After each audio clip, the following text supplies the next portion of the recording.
C'est en 1985 que des personnes ont écrit à notre association, qui était déjà Association de sauvegarde du patrimoine rural, en nous disant c'est un scandale, on va abattre près de chez nous une maison, et cette maison devrait être classée monument historique, que peut-on faire? Alors nous n'avions aucune expérience de démontage, de remontage, nous n'avions pas de terrain, on n'avait rien. Et à ce moment-là, moi j'ai fait appel à un de mes amis qui dirigeait un très grand musée de plein air, qui est le musée de Bocrec en Belgique, et qui avait une section Flandre française, et qui était déjà venu chercher des bâtiments chez nous. Avec le directeur de ce musée de plein air de Bocrec en Belgique, nous avons démonté la maison. Ce fut la première maison démontée. Lui pensait l'emmener pour la mettre dans sa section française en Belgique. Nous, on s'est dit, c'est quand même vexant qu'elle parte en Belgique. Donc, on l'a stocké chez un ami d'association, un briquetier, Monsieur M, qui avait une briqueterie et donc des grands hangars. Et ce fut le début de toute une aventure, parce qu'après, bon, la presse en Flandre l'a su, etc., les gens l'ont su. Donc, régulièrement, après, on a eu des coups de fil, nous disant, j'ai une grange, j'ai un fournil. Et tout ça, ce sont des bâtiments qui soit étaient complètement ruinés, qui allaient disparaître, ou soit des bâtiments que des agriculteurs voulaient abattre parce qu'ils avaient besoin de récupérer l'emplacement pour faire d'autres bâtiments adaptés aux techniques agricoles actuelles.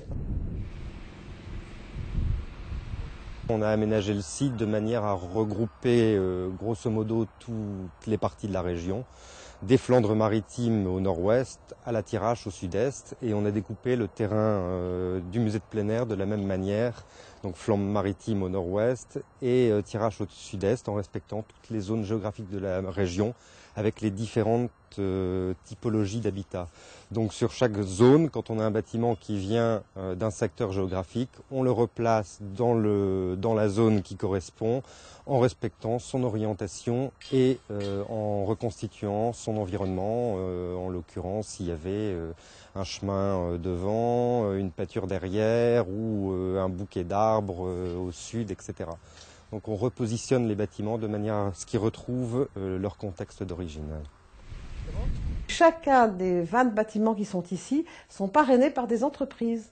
Donc le premier parrain a été le Crédit Mutuel Nord-Europe, qui a parrainé donc la Maison Bleue, qui est la maison de la sorcière entre guillemets Zoé, qui vient de Miam en Flandre. Ça a été vraiment, c'est grâce au Crédit Mutuel que nous avons démarré.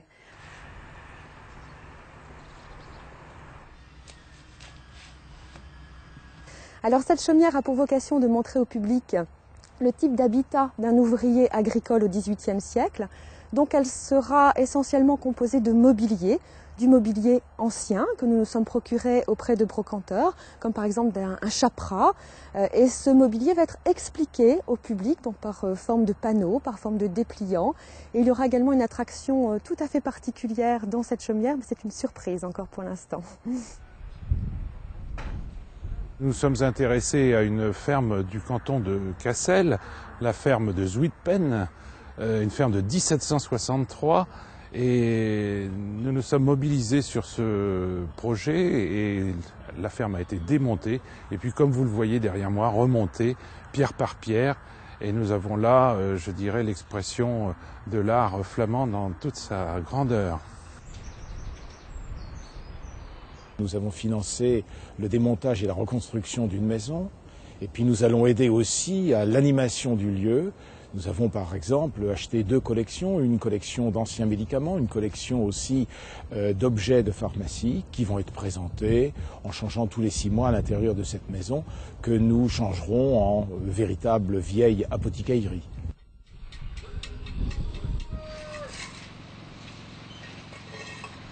L'un des domaines d'intervention de la Fondation Auchan pour la jeunesse, c'est l'insertion pour les jeunes.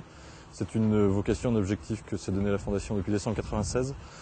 Et quand Mme Tonner est venue présenter son projet aux membres du conseil d'administration, ils ont tout de suite été séduits par l'originalité du projet.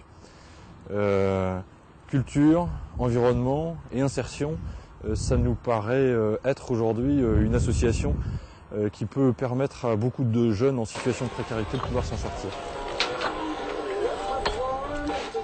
Là, hier, j'ai appris à maçonner, là, hier, à faire un mur, qui est là-bas.